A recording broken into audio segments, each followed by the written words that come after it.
Livro Pastoreando o Coração da Criança, Introdução. Jennifer estava deixando de fazer sua lição de casa. A professora chamou os pais da menina para pedir-lhes ajuda. Eles não podiam ajudá-la. Apesar de seus 12 anos de idade, Jennifer não os obedecia. Ela não estava debaixo de suas autoridades. Seus pais esperavam que a escola fornecesse a orientação e a motivação que eles não estavam podendo oferecer à sua filha. Essa história é bastante comum. Na idade de 10 a 12 anos, muitos filhos já saíram de casa. Não estou me referindo aos trágicos casos dos garotos da Times Square, na cidade de Nova York, ou da Candelária, no Rio de Janeiro. Me refiro a muitas crianças que, na idade de 10 a 12 anos, já deixaram efetivamente de considerar a mãe e o pai como autoridade ou um referencial para suas vidas. Nossa cultura perdeu seus recursos no que diz respeito à criação de filhos. Somos como um navio sem leme e sem rumo. Não temos o senso de direção nem a capacidade de orientar a nós mesmos. Como isso aconteceu? Vários problemas convergiram a essa encruzilhada em nossa época e cultura. Muitas pessoas têm filhos, mas não querem agir como pais. Nossa cultura os tem convencido de que precisam satisfazer sua sede pessoal por realização. Em uma cultura de autoabsorção, filhos são uma evidente desvantagem. Assim, os pais passam um tempo mínimo com seus filhos. A noção de qualidade de tempo é mais atraente do que a antiga ideia de quantidade de tempo. Os pais de hoje são parte de uma geração que jogou fora a autoridade. Os protestos raciais e antiguerras dos anos 60 moldaram fortemente suas mentes. O movimento de protestos desafiou os corretos padrões morais e sociais e mudou a maneira de pensarmos sobre autoridade e direitos individuais. Como resultado, não é mais culturalmente aceitável que o pai seja o chefe do lar. A mãe não atende obedientemente ao que o pai diz, nem mesmo finge atendê-lo. O pai não tem mais respeito pelo patrão ou receio de ser despedido por capricho.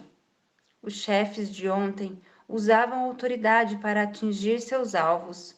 Os de hoje usam abonos e incentivos. O que quero dizer com isso? Simplesmente que as crianças criadas nesse clima não mais se assentam enfileiradas na escola. Não mais costumam pedir licença para falar. Não têm mais medo de responder mal aos seus pais.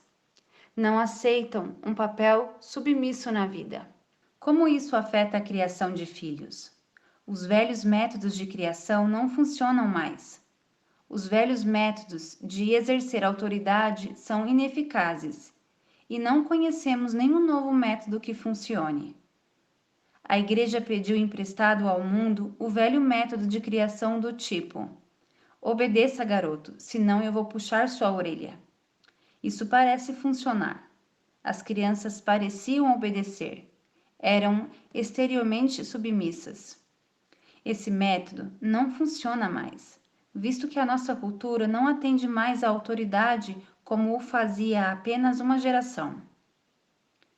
Lamentamos a decadência desse método de criar filhos, porque sentimos falta de sua simplicidade. Receio, porém, que temos ignorado os meios e os objetivos antibíblicos desse método. Hoje, os pais estão frustrados e confusos. Os filhos não reagem mais como deveriam, e os pais não entendem o motivo. Muitos concluíram que a tarefa de ser pai é impossível. Alguns simplesmente desistem, frustrados. Outros tentam fazer funcionar métodos ainda mais antigos, exercendo autoridade ao extremo. Enquanto isso, uma geração de crianças está se estragando. Nossa cultura evangélica está quase tão confusa quanto a sociedade em geral. Estamos perdendo nossos filhos.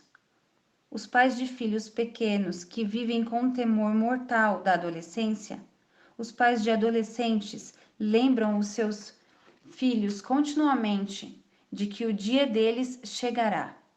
Quando eu tinha 3 filhos adolescentes, as pessoas procuravam me a consolar. Era de se esperar que os problemas crescessem junto com os filhos. O propósito desse livro é afirmar que a situação não é sem esperança.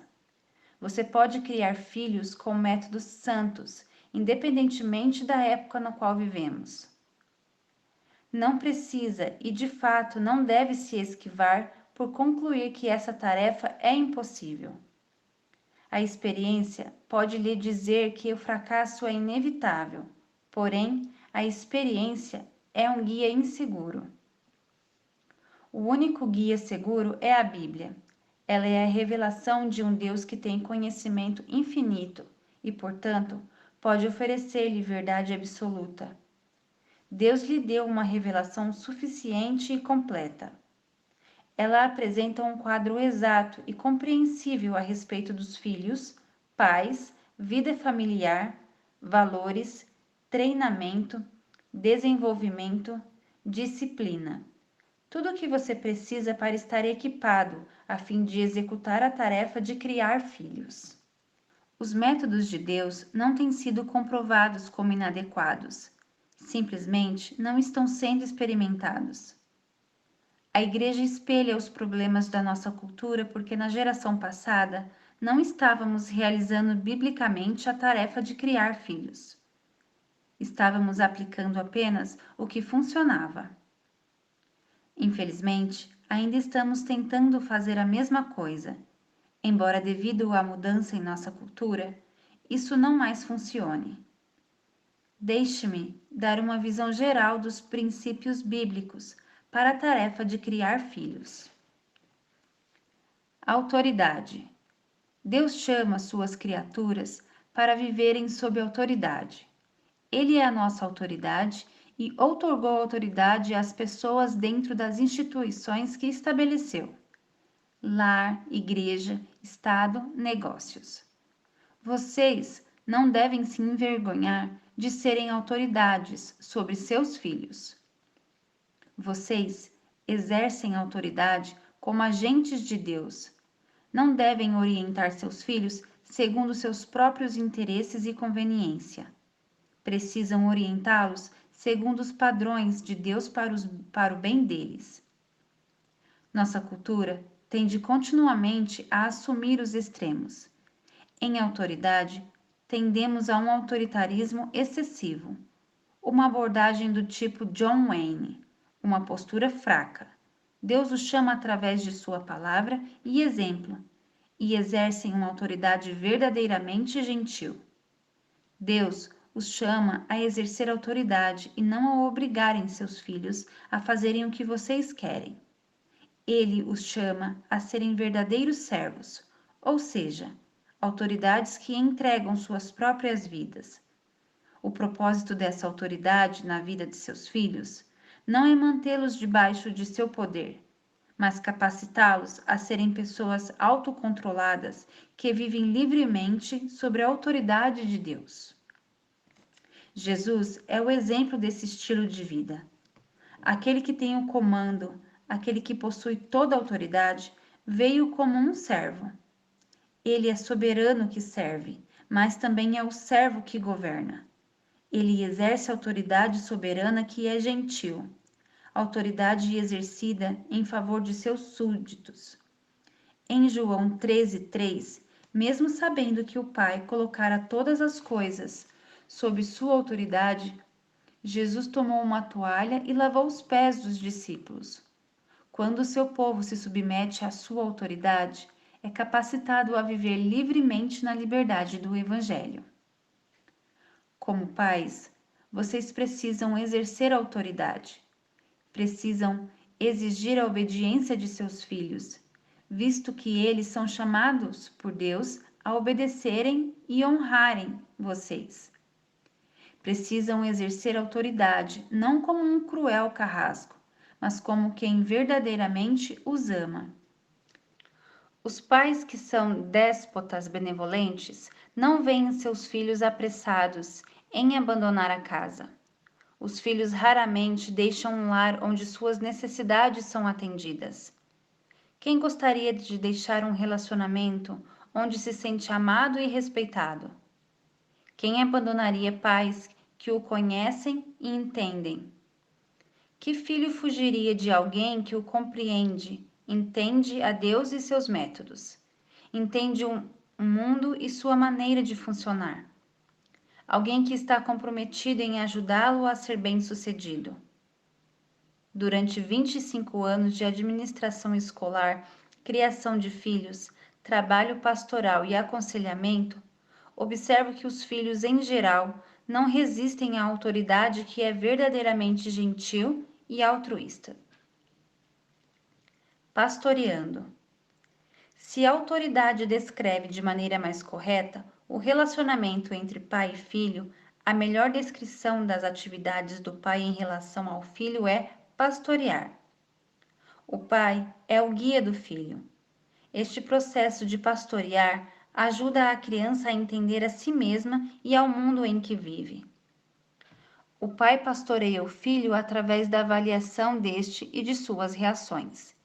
Ele o pastoreia a fim de que entenda não apenas o que de suas ações, mas também o porquê. Como o pastor de seu filho, você quer ajudá-lo a entender a si mesmo como uma criatura feita por Deus e para ele. Você não pode mostrar-lhe essas coisas meramente pela instrução. Deve guiá-lo no caminho da descoberta. Precisa pastorear seus pensamentos, ajudando-o a aprender o discernimento e a sabedoria. Esse processo de pastorear é uma rica interação com seu filho, mais rica do que simplesmente dizer-lhe o que fazer e pensar. Pastorear envolve investir sua vida em seu filho, através de uma comunicação aberta e honesta que expõe o significado e o propósito da vida. Não é simplesmente direção, mas sim direção em que há autorrevelação e compartilhamento. Valores e vitalidade espiritual não são simplesmente ensinados, mas assimilados. Provérbios 13, 20 diz: quem anda com os sábios será sábio. O objetivo de um pai sábio não é simplesmente discutir, mas demonstrar o frescor e a vitalidade de uma vida dedicada integralmente a Deus e à sua família. Ser pai ou mãe é pastorear o coração dos filhos nos caminhos da sabedoria do Senhor. A centralidade do Evangelho. As pessoas frequentemente perguntam se espero que meus filhos se tornem crentes. Costumo responder que o Evangelho é poderoso e atraente. Ele atende de modo singular às necessidades de toda a humanidade. Portanto, espero que a palavra de Deus seja o poder de Deus para a salvação de meus filhos. Essa expectativa fundamenta-se no poder do Evangelho e sua adequação às necessidades humanas, não na aplicação de uma fórmula correta capaz de produzir filhos crentes. O foco central na criação dos filhos é o Evangelho. Você precisa direcionar não apenas o comportamento de seus filhos, mas atitudes de seus corações. Precisa mostrar não apenas o que, mas também o porquê de seus pecados e fracassos. Seus filhos necessitam desesperadamente entender não apenas o que fizeram exteriormente de errado, mas também por que o fizeram, que é o aspecto interior. É necessário ajudá-los a perceberem que a palavra de Deus trabalha de dentro para fora. Portanto, na criação de seus filhos, o objetivo não pode ser simplesmente ver crianças bem comportadas. Seus filhos devem também compreender por que pecam e como experimentar uma mudança interior. Às vezes, os pais dão aos filhos padrões abaixo dos padrões bíblicos, pensando que seus filhos, por não serem cristãos, não podem de coração obedecer a Deus. Por exemplo, a Bíblia diz para fazer o bem àqueles que nos maltratam. Mas quando os filhos são empurrados no pátio escolar, os pais lhes orientam a ignorar o ocorrido. Ou pior, alguns pais orientam seus filhos a revidar quando alguém bate neles. Esse conselho antibíblico afasta as crianças da cruz. Não se precisa da graça de Deus para ignorar o opressor. Não se precisa da graça sobrenatural para lutar por nossos direitos, para fazer o bem ao opressor, orar por aqueles que nos maltratam e confiar a vida ao justo juiz requer que uma criança veja a si mesma face a face com a pobreza de seu próprio espírito e sua necessidade do poder transformador do Evangelho. A lei de Deus não é fácil para o homem natural. Seu padrão é elevado e não pode ser alcançado a parte de Deus e da graça sobrenatural que vem dele. A lei de Deus nos ensina a respeito da nossa necessidade de graça.